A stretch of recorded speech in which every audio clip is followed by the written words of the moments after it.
আচ্ছা প্রিয় ভাইয়েরা, একটা প্রশ্ন আমাকে আজকে একজন করছিল। আমি ভাবছিলাম আসার সময় যেটা জবাব আজকের জল ঢাকার মাহফিলে আমি দেওয়ার চেষ্টা করব। আমাকে একজন বলছে, আচ্ছা হুজুর, আপনারা যে মিডিয়ার সামনে খালি মাহফিলে চিৎকার দিয়ে বলেন আগামীর পার্লামেন্ট চলবে কোরআন দিয়ে, আগামীর পার্লামেন্ট চলবে কোরআন দিয়ে, আসলে আমি আপনার কাছে জানতে চাই যে পার্লামেন্টে কোরআন গেলে আসলে লাভটা কি হবে? আপনারা পার্লামেন্টে কোরআন কেন দেখতে চান? কোরআনের আইন কেন দেখতে চান?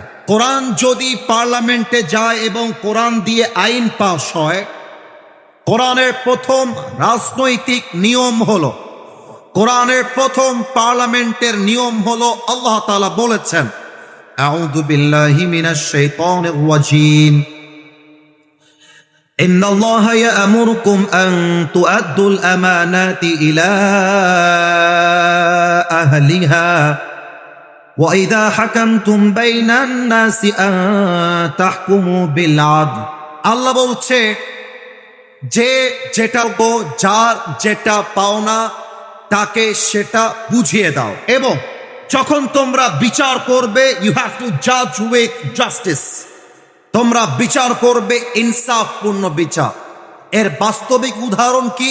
আমি একটা বাস্তবিক এক্সাম্পল দিচ্ছি আমার এই স্টেজ থেকে। আমার বামে আমার প্রিয় ভাই বসে আছে। মনে করেন আমার ভাই হচ্ছেন একজন এমপির ছেলে, আর আমি আসিফ হুজুর হলাম একজন ভ্যান চালকের ছেলে কিংবা রিক্সাওয়ালার ছেলে।